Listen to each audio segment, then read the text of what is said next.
चलो ध्यान दो जरा, ज्यामिति शुरू करेंगे अपने ज्योमेट्री। ज्योमेट्री का कुछ पार्ट जीडी में भी है और कुछ पार्ट जो है सीटी के अंदर भी है, तो इसीलिए मैंने अभी सिलेबस देखा था सीटी का, ताकि वो जो सिलेबस में वही करवाएं। तो ज्यामिति के अंदर अपने रेखा एवं कोण से संबंधित कुछ घटनाएं, समतलीय आकृतियां पढ़ेंगे। ज्यामिति नया मैथ का पार्ट है, ज्योमेट्री बोलते हैं इसको।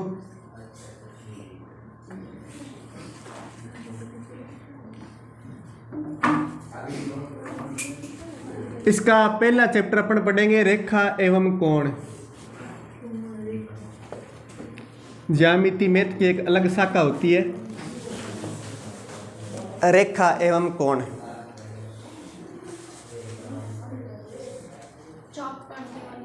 नहीं, चाप नहीं काटेंगे। अब प्याज काटने, आलू काटने की उम्र में चाप काट के क्या करेंगे, हैं? तो चाप नहीं काटेंगे। ध्यान दीजिएगा, ज्यामिति के अंदर सबसे पहली बात होती है बिंदु क्या है। कभी बिंदु तो बनाया होगा पेज पर, फिर बड़ा बिंदु होता है थोड़ा सा, तो बिंदी बन जाती है, माथे में लग जाती है उम्र के साथ। तो बिंदु क्या है, ध्यान दीजिएगा, हेडिंग लगा लो बिंदु।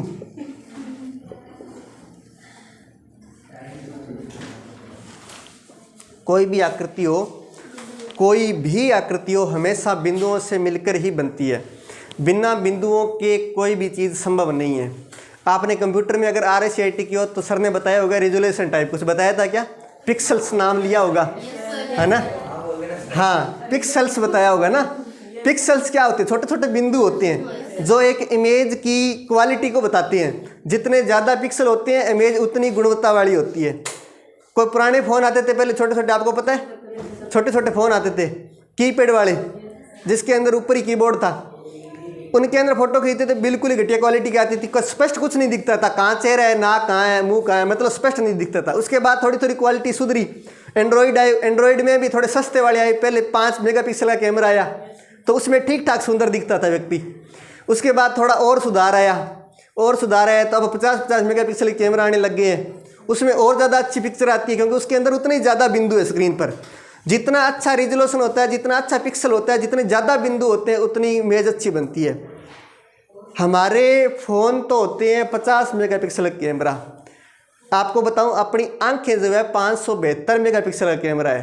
572 मेगापिक्सल की अपनी आंखें होती है, तो इतनी अच्छी क्वालिटी की इमेज आती है कि व्यक्ति कुछ भी बता सकता है ना। तो अपना कैमरा जो है 572 मेगापिक्सल का है, जो कि दूर दूर की चीज़ें भी देख लेता है। और करवा चौथ के दिन चांद भी देखा है। अब तो सोच लो बड़ा चांद दिशो को नहीं, दाम राइडी 2:30 बजे बड़ी खतरनाक तपस्या कर रहे थे। किसके लिए? 2:30 बजे तक। अच्छा खैर कोई बात नहीं। तो बिंदु 12 बजे, चलो सब तपस्या कर रहे थे क्या? नहीं सर, हमारे पड़ोसियों की। अच्छा ठीक है। चलो ध्यान दीजिएगा, बिंदु क्या होता है? कोई बताएगा क्या बिंदु क्या होता है? बिंदु की परिभाषा, कि बिंदु को डिफाइन कैसे करूं? मैं कैसे कहूं कि ये एक बिंदु है? अगर मुझे एक अनजान व्यक्ति को बताना हो कि बिंदु क्या होता है, मान लो कोई अंग्रेज आ गया, उसे बताना हो कि बिंदु क्या होता है, तो कैसे समझाऊंगा उसे? यही कहूंगा कि बिंदु बिंदु है, हैं? कैसे बताऊंगा? केंद्र बिंदु है, वो कहेगा केंद्र बिंदु क्या है? पहले बिंदु तो बता, केंद्र बिंदु तो बाद में समझूंगा, हैं? आ जाओ, बिंदु की परिभाषा बता रहे हैं और उसमें यही डिफाइन कर रहे हैं कि केंद्र बिंदु को बिंदु कहते हैं। तो फिर बिंदु की परिभाषा कहाँ से मिलेगी? जिस चीज़ की परिभाषा बता रहे हैं उस शब्द का परिभाषा में कभी प्रयोग नहीं होता, तभी परिभाषा सही मानी जाती है, ये ध्यान रखिएगा। चलो सुनो जरा, समतल में स्थित एक ऐसी आकृति जिसकी लंबाई, चौड़ाई और ऊंचाई शून्य हो। समतल में स्थित एक ऐसी सूक्ष्म आकृति जिसकी लंबाई, चौड़ाई और ऊंचाई शून्य हो, उसे बिंदु कहते हैं। तो बिंदु की कभी भी ना तो लंबाई होती है, ना ही चौड़ाई होती है, और ना ही ऊंचाई होती है। तो लिखिएगा, बिंदु की परिभाषा लिखो, समतल में स्थित एक ऐसी आकृति, समतल में स्थित एक ऐसी आकृति जिसकी लंबाई, चौड़ाई तथा ऊंचाई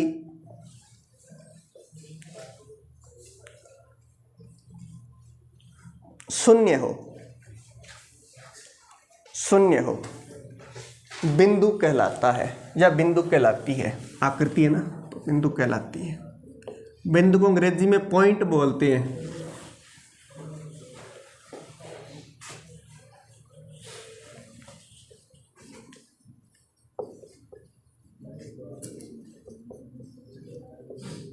वैसे ये सब अपने छठी क्लास का मैटर है, फिर भी गरीब लोगों को पढ़ाना पड़ता है, क्या करें।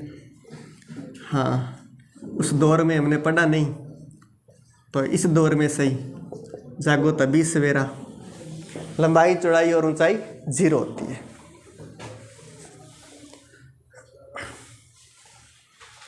अगला पॉइंट लिखिएगा, स्टार लगा के नेक्स्ट पॉइंट लिखते जाओ। बिंदु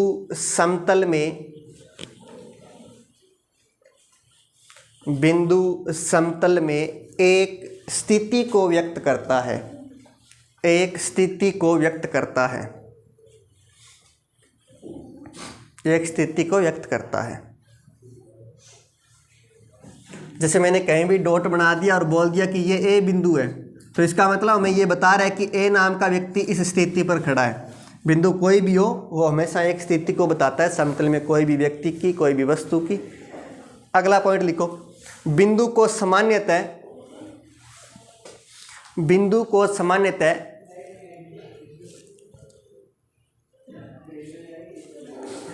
सामान्यतः अंग्रेजी वर्णमाला के बड़े अक्षरों द्वारा व्यक्त किया जाता है।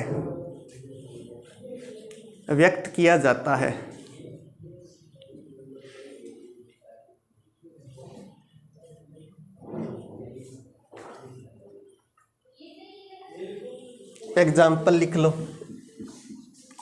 कोई भी बिंदु दर्शाना हो तो बड़े अक्षर यूज करेंगे हमेशा। ए बी सी हो सकता है, पी क्यू आर हो सकता है, यूं अपने दर्शाते हैं बड़े अक्षरों से।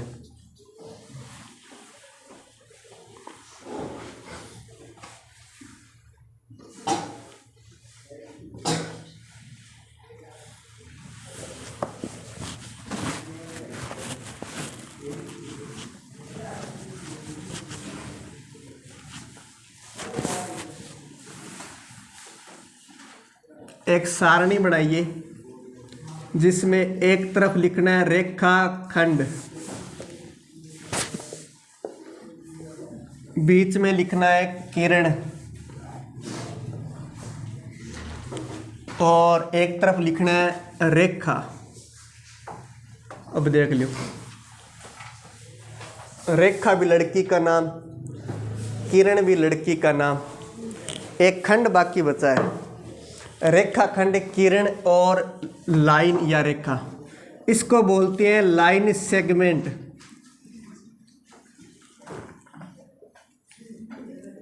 इसको बोलते हैं रेज या रे, किरणें, और इसको बोलते हैं लाइन।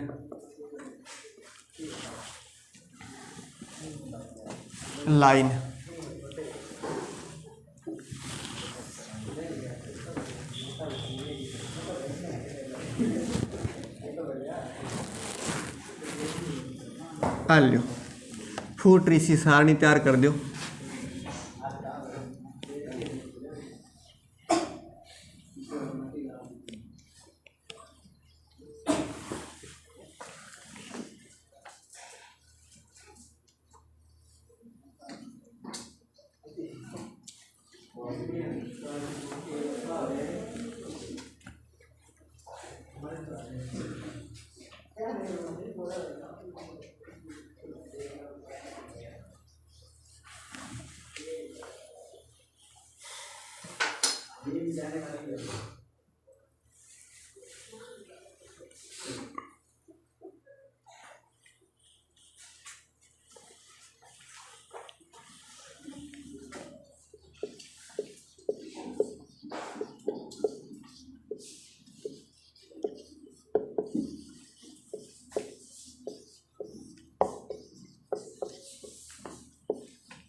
नोट करते जाना, मैं समझा दूंगा बाद में।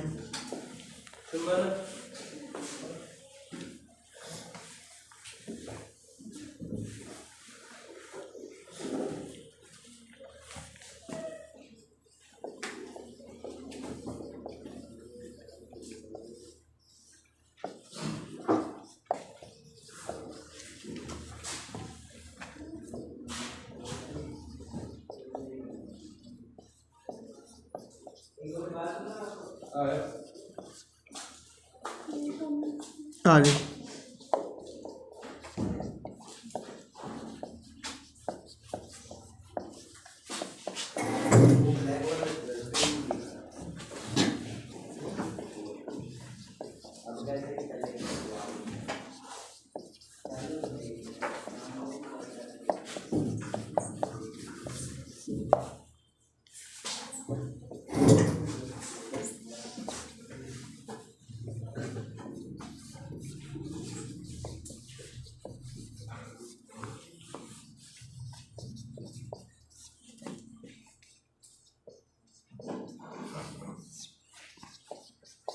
किरण कहलाती है।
आ लो जी, सारणी कर दो बंद।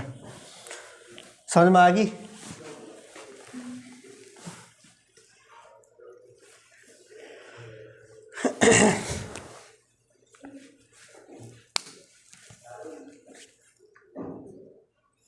इसके अंत में कुछ दो एक बिंदु और लिखने हैं, ठीक है।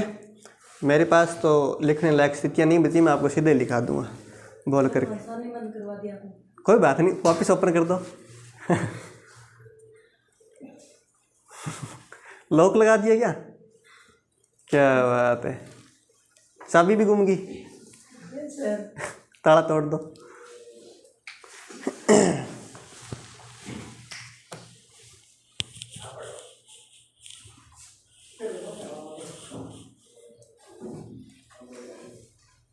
नोट कर लिया क्या?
ये बढ़िया।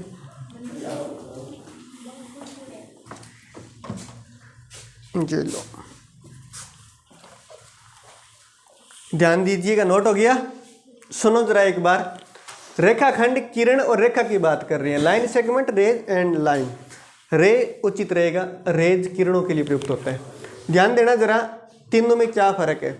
समतल में किन्हीं दो बिंदुओं को मिलाएं और वो भी न्यूनतम दूरी के तहत मिलाएं तो ऐसी आकृति हमेशा रेखाखंड कहलाती है।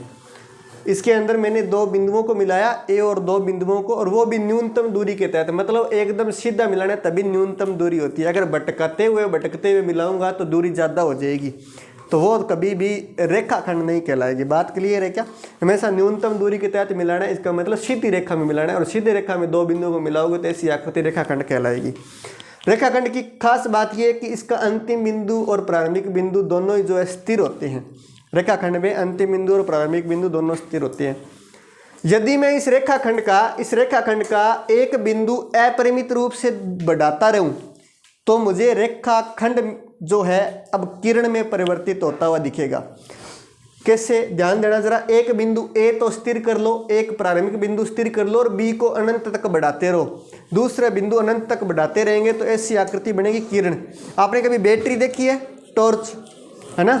टॉर्च देखा है तो टॉर्च ऑन करते हैं तो उससे किरणें निकलती है, जैसे सूर्य से भी किरणें निकलती है। उनकी खास बात क्या होती है कि हमें यह तो पता चलता है कि किरण निकल कहाँ से रही है, उनका उद्गम स्थल कहाँ पर है, लेकिन वो अंत में कहाँ तक जाएगी ये हमें नहीं पता। वो कहाँ पर जाके खत्म हो रही है इसी से कभी पता लगता है क्या? कभी भी पता नहीं लगता। तो किरण की खास बात यही है कि उसका अंतिम बिंदु पता नहीं चलता कहाँ, अंतिम बिंदु दूरी तक होता है, अनंत तक होता है। ऐसी आकृति किरण कहलाती है। और फिर बात करते हैं रेखा के अंदर तो दोनों ही बिंदु अनंत तक बढ़ाए जाते हैं, अपरिमित रूप से बढ़ाए जाते हैं, तो ऐसी बनी आकृति को रेखा कहते हैं। रेखा की लंबाई अनंत होती है। रेखा की बात जब भी करें तो रेखा, ध्यान रखना, रेखा की लंबाई अनंत होती है। रेखा को व्यक्त करने का तरीका है A B vector. A B vector का मतलब ए बी के ऊपर तीर लगाएंगे जो कि दोनों ओर से तीर का निशान हो, जिस पर एक ऐसी लाइन लगाएंगे जिस पर दोनों ओर से तीर का निशान हो। यह दिखाता है कि ए बी एक रेखा है। जब हमें किरण को व्यक्त करना हो तो किरण के ऊपर हम इस तरह से तीर लगाएंगे। इसका मतलब ये है कि ए इसका प्रारंभिक बिंदु है और बी वो बिंदु है जो कि अनंत तक जा रहा है। सुनीता, ए इसका प्रारंभिक बिंदु है और बी वो बिंदु है जो कि अनंत तक जा रहा है। इसी तरह अगर बी प्रारंभिक बिंदु और ए अनंत तक जा रहा हो तो उसको व्यक्त करने का तरीका ये होगा बी ए वेक्टर। और अगर रेखाखंड को व्यक्त करना है तो केवल यूँ दर्शाना है, मतलब कोई भी तीर का चिन्ह नहीं लगाएंगे, ऊपर केवल लाइन लगानी है। लंबाई की अगर बात करें तो इस रेखाखंड की लंबाई सीमित होती है, परिमित होती है, सीमित होती है, निश्चित होती है। लंबाई फिक्स है, इसकी लंबाई मैं माप सकता हूँ, लेकिन रेखाखंड ये जो किरण है इसकी लंबाई माप नहीं सकती क्योंकि ये अनंत तक जा रही है। अनंत तक जा रही है तो इसकी लंबाई अनिश्चित है, अपरिमित है, असीमित है, अनंत है। बात करें रेखा की, तो रेखा की लंबाई भी अनंत होती है क्योंकि दोनों ही बिंदु अनंत तक बढ़े हुए हैं। बात क्लियर है क्या? अगला पॉइंट लिखो रेखाखंड में। रेखाखंड पर ध्यान रखना, भगवान माफ नहीं करेगा। रेखाखंड पर अनंत बिंदु स्थित होते हैं, अनंत बिंदु स्थित होते हैं। ये एक रेखाखंड है आपके सामने, इस पर हजारों बिंदु है, हजारों बिंदु है, अनंत बिंदु है, गिन ही नहीं सकते कितने बिंदु है। तो रेखाखंड पर हमेशा अनंत बिंदु स्थित होते हैं। आगे लिखो रेखा किरण के अंदर किरण पर अनंत बिंदु स्थित होते हैं, किरण पर अनंत बिंदु स्थित होते हैं।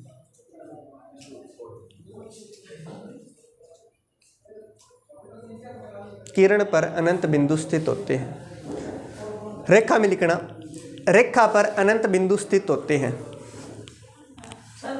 हाँ बिल्कुल, एक लाइन है तो उस पर अनंत बिंदु हो सकते हैं, हजारों करोड़ों बिंदु हो सकते हैं, हम गिन नहीं सकते कितने बिंदु होंगे। तो अनंत बिंदु स्थित होते हैं। इसमें लिखो रेखाखंड में अगला पॉइंट, रेखाखंड में एक प्रारंभिक बिंदु व एक अंतिम बिंदु होता है।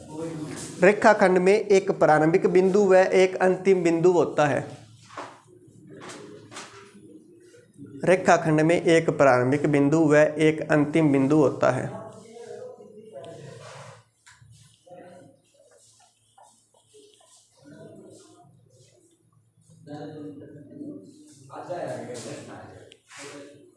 किरण में लिखो, किरण पर एक प्रारंभिक बिंदु होता है, किरण पर एक प्रारंभिक बिंदु होता है तथा अंतिम बिंदु नहीं होता है, तथा अंतिम बिंदु नहीं होता है,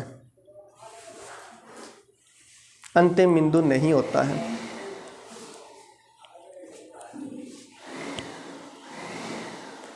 आगे लिखना, रेखा में लिखो, रेखा पर न तो प्रारंभिक बिंदु होता है और न ही अंतिम बिंदु होता है, और न ही अंतिम बिंदु होता है। रेखा में लिखना है, न तो प्रारंभिक बिंदु होता है, न ही अंतिम बिंदु होता है।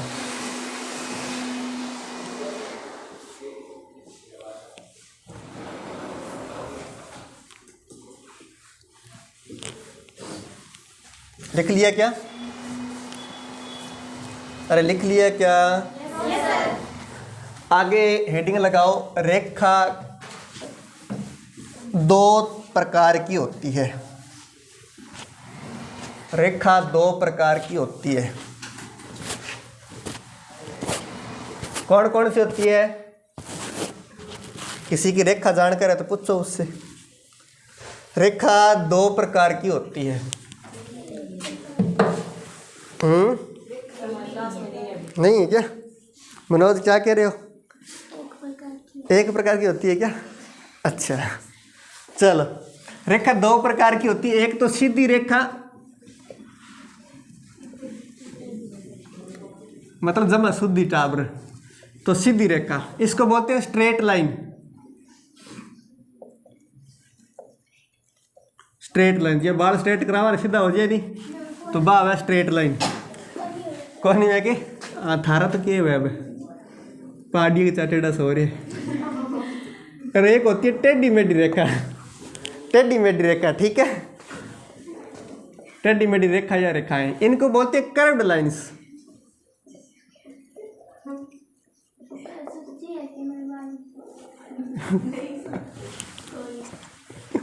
वो बता रही है ना, आपके फ्रेंड है क्या वो?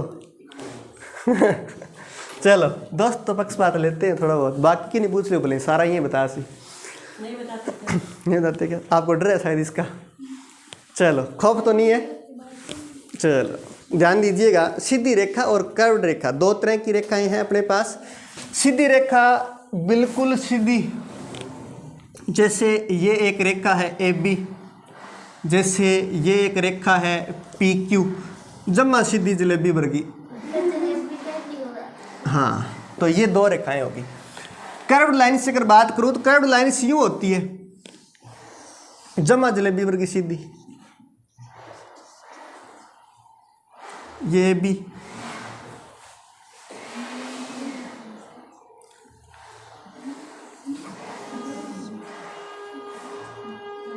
P Q.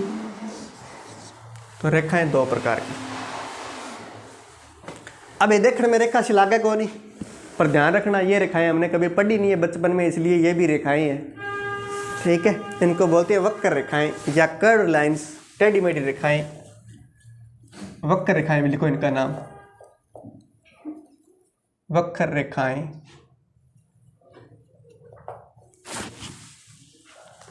और इन्हें बोला है सरल रेखा,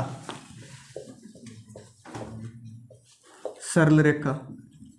जितना नाम मिला भी लिखते जाइए पेपर में, ठाकुर के छोड़ो मिले, ठीक है। जम की बात है, कौन जमी पाड़ो का माजद को जमे। आगे लिखो,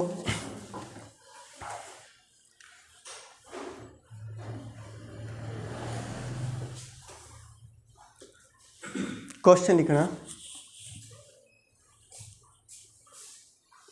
ये नोट कर लिया क्या? क्वेश्चन लिखो, एक बिंदु से गुजरने वाली, क्या बात है, पेन चेंज करके यूं लाग रही है नोट्स बनाने में। एक बिंदु से गुजरने वाली सरल रेखाएं कितनी हो सकती है? एक बिंदु से गुजरने वाली सरल रेखाओं की संख्या कितनी होगी? बताओ। एक बिंदु से कितनी सरल रेखाएं गुजर सकती है? अनंत। Very good.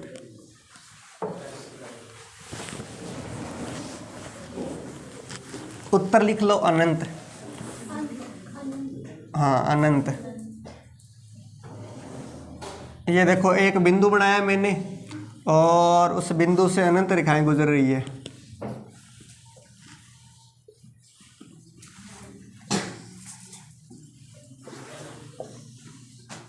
यूं बना लो और उत्तर लिख लेना अनंत।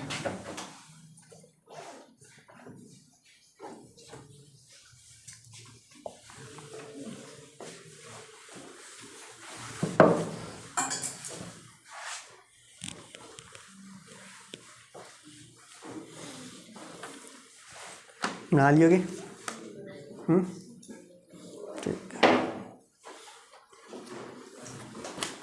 आगे बढ़े क्या?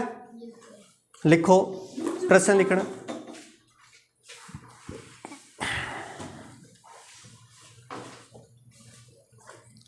बड़ा खतरनाक लहजा है आपका। सर मैंने उतारा नहीं था। हाँ, कि खानदानी रईस अपना लहजा थोड़ा नरम रखते हैं, बात करने का सलीका बता देता है कि दौलत नहीं है। लिखना, दो बिंदुओं से गुजरने वाली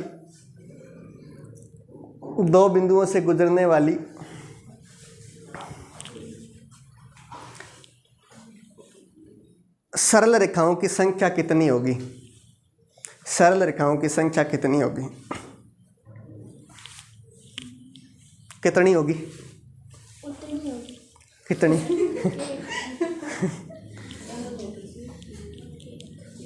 एक होगी? रवीना कितनी होसी? ओके, उत्तर है। चलो ध्यान दीजिएगा, कोई हाँ ना में तो उत्तर होना चाहिए नलायको। तुम तो इतने से काम चला रहे हो, बोलना भी ना पड़े। तो दो बिंदु से केवल एक रेखा ही गुजर सकती है, ठीक है। जैसे मैंने ये दो बिंदु बना दिए तो इनसे केवल एक रेखा गुजर सकती है, तो उत्तर लिख लेना एक। दो बिंदु से एक ही सरल रेखा गुजर सकती है। जब मैं रेखा की बात करता हूं, सीधा रेखा बोलने पर हम उसे सामान्यतः सरल रेखा ही मानते हैं, ठीक है। कर्व लाइंस की बात नहीं करते होते। सामान्यतः अगर कर्व लाइंस की कोई बात करेगा तो वो स्पेशली लिख के देगा कि वक्र रेखाएं हैं, ठीक है। जब तक सीधा रेखा बोल रहा है तो हम समझेंगे कि वो सरल रेखा की ही बात कर रहा है। आगे लिखना, दो बिंदुओं से गुजरने वाली, अगला प्रश्न है, दो बिंदुओं से गुजरने वाली वक्र रेखाओं की संख्या कितनी होगी? वक्र रेखाओं की संख्या कितनी होगी? वक्र रेखाओं की संख्या कितनी होगी?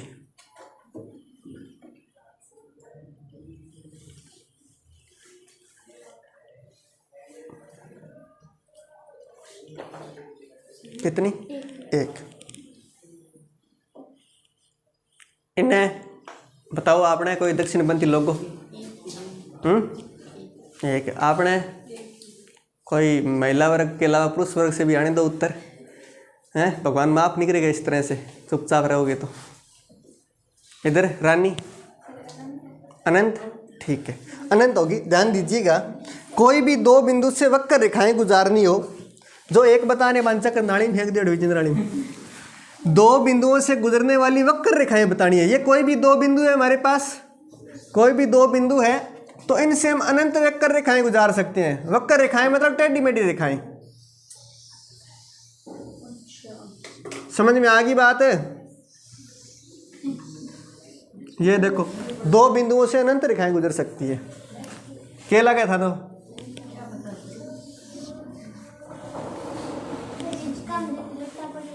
अच्छा, क्या बात है। थे राइसनगर के नेड़ा पड़ोगे। राइसनगर एरिया में रिज को बीजे अट्ठे कौन बीजा अपल एरिया में अट्ठे बरसीनी बीजे है रिज को बीजे के। हाँ तो राइसनगर बेल्ट में ज़्यादा रिज को बीजे। तारा राइसनगर नेड़ा पड़े कि विजयनगर नेड़ा पड़े? तो नहीं पड़ेगी। हाँ, मेरे राइसनगर के क्षेत्र के मैं पूरा कार्यकाल बिताए हुए 15 साल की उम्र को। आगे बढ़े क्या? लिखना 3 असंरेखीय बिंदुओं से, प्रश्न अगला, 3 असंरेखीय बिंदुओं से गुजरने वाली, 3 असंरेखीय बिंदुओं से गुजरने वाली, हाँ लो, सरल रेखाओं की संख्या कितनी होगी? लिखूं क्या? लिखना असंरेखीय बिंदुओं से गुजरने वाली सरल रेखाओं की संख्या कितनी होगी? सरल रेखाओं की संख्या कितनी होगी?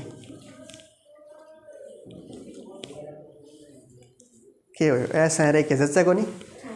अच्छा अच्छा अच्छा अच्छा, ठीक ठीक ठीक।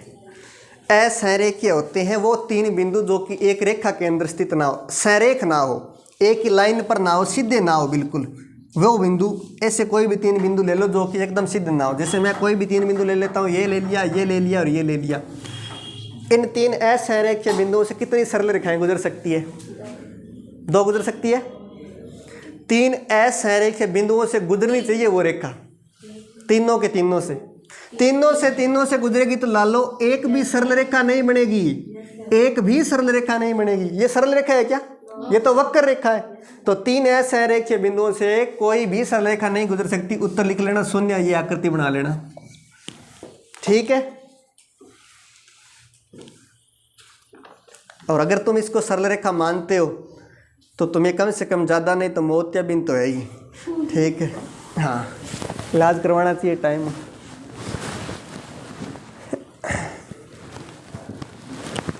आगे बढ़े, चलो फिर संरेखीय बिंदु की परिभाषा लिख लो। हेडिंग लगाओ संरेखीय बिंदु। संरेखीय बिंदु कोलिनियर पॉइंट, कोलिनियर पॉइंट।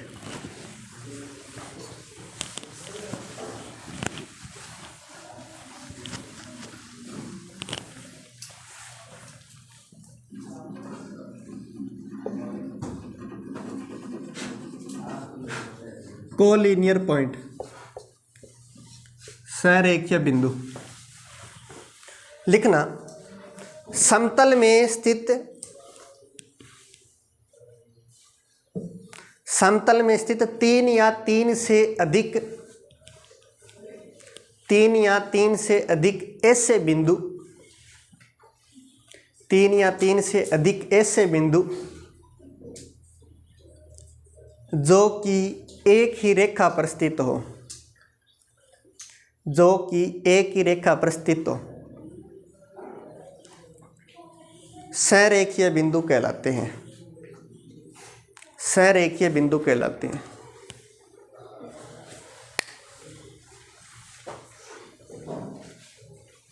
तीन या 3 से ही क्यों बोले? 2 की बात क्यों नहीं हो रही?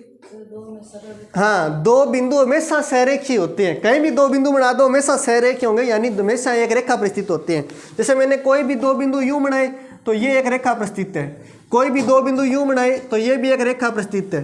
तो दो बिंदु कहीं भी बना दो वो हमेशा सहरेखीय ही होते हैं, इसलिए 3 या 3 से अधिक बिंदुओं की बात होती है। 3 या 3 बिंदु ऐसे अगर हो जो कि एक ही रेखा प्रस्थित हो तो उन्हें हम सहरेखीय बिंदु कहते हैं। अगला पॉइंट लिखना स्टार लगा के, दो बिंदु सदैव एक रेखा प्रस्थित होते हैं।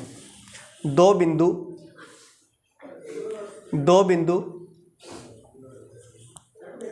सदैव एक रेखा प्रस्थित होते हैं।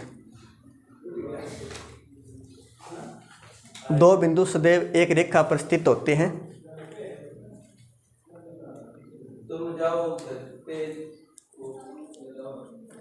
इसलिए दो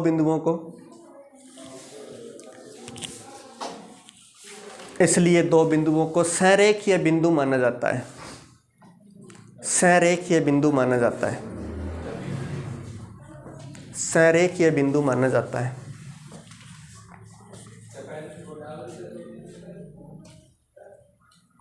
लिख लिया क्या? अगला प्रश्न लिखो। 3 असहरेखीय बिंदुओं से गुजरने वाली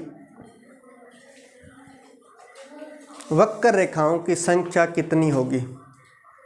वक्र रेखाओं की संख्या कितनी होगी? वक्र रेखाओं की संख्या कितनी होगी? कितनी होगी? अनंत होगी क्या? ठीक है। असहरेखीय बिंदु है, उनसे वक्र रेखाएं गुजारनी है। तो ध्यान दीजिएगा, असहरेखीय का मतलब है कि तीनों ऊपर नीचे बना दिए। इनसे वक्र रेखाएं गुजार रहा हूं मैं।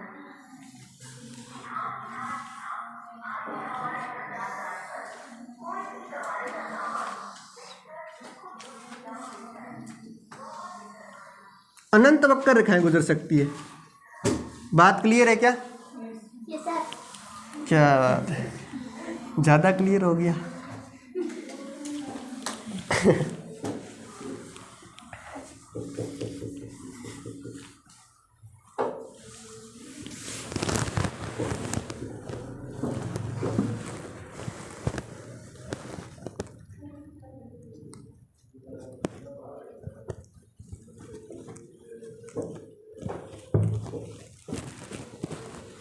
अब तक जो बात की है उससे थोड़ा सा प्रश्न का मैं लैंग्वेज चेंज कर रहा हूं। तो लिख रहा प्रश्न भाषा। दो बिंदुओं को लेकर कितनी सरल रेखाएं खींची जा सकती है?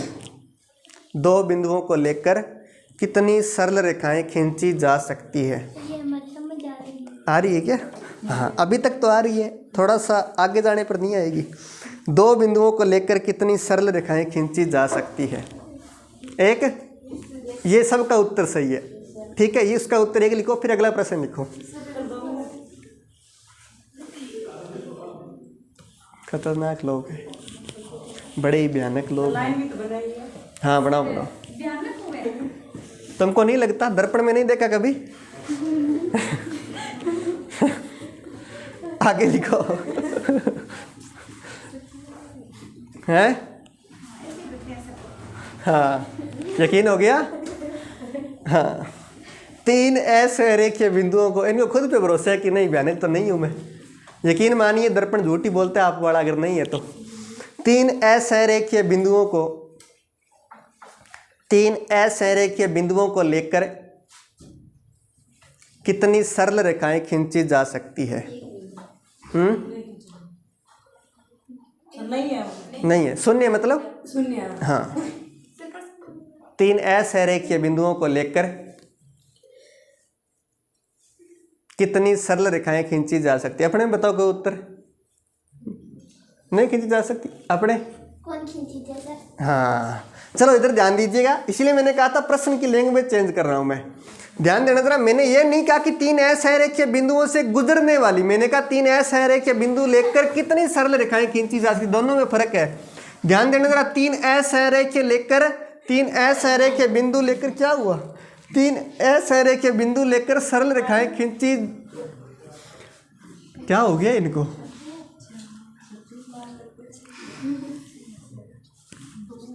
नलायक को 6 कहाँ से हो जाएगी, बाकी 3 कहाँ पर है? तो 3 असंरेखीय बिंदु लेकर के 3 सरल रेखाएं खींची जा सकती है। बात क्लियर है क्या? हाँ, तो तीनों से गुजरनी चाहिए ऐसा मैंने नहीं कहा। 3 असंरेखीय बिंदु लेकर कितनी खींची जा सकती है ये पूछे। 3 असंरेखीय बिंदुओं से गुजरने वाली कितनी होगी? तो 0 होगी, क्योंकि 3 असंरेखीय बिंदुओं से सरल रेखा नहीं गुजर सकती। बात क्लियर है क्या? लैंग्वेज समझ में आई कि नहीं आई? ठीक है। तो 3 बिंदु मैंने यहाँ पर ए बी से लिए थे। आगे बढ़ें क्या? लिखना 4 असंरेखीय बिंदुओं को लेकर क्या हो गया? अरे फेफड़ा बाहर आ जाएगा, किडनी समेत है ही कौन, बेच दिया? क्या बात है। 4 असंरेखीय बिंदुओं को लेकर 4 असंरेखीय बिंदुओं को लेकर कितनी सरल रेखाएं खींची जा सकती है? 4। खींच के देखो जरा, 4 बिंदु बनाओ असंरेखीय, जो कि एक ही रेखा में ना हो, चारों को चारों असंरेखीय होने चाहिए।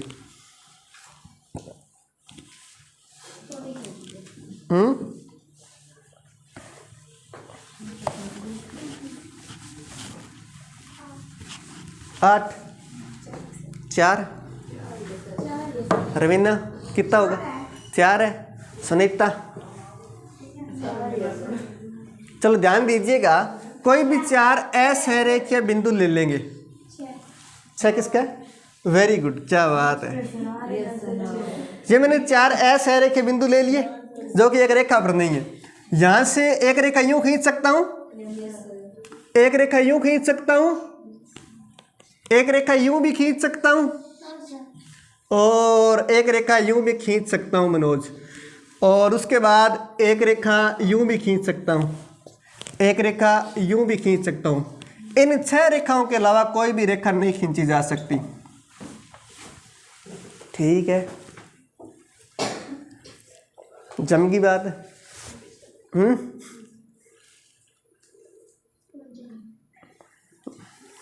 कौन जमी? जमा दूं ठंड का मां। चलो आगे लिखना, ये नोट कर लिया क्या? लिखो 10 असंरेखीय बिंदुओं को लेकर 10 असंरेखीय बिंदुओं को लेकर कितनी सरल रेखाएं खींची जा सकती है? कितनी सरल रेखाएं खींची जा सकती है? इस प्रश्न का उत्तर आप मुझे कल देंगे। धन्यवाद। गिनते रहना घर बैठ के, 24 घंटे का टाइम है आपके पास।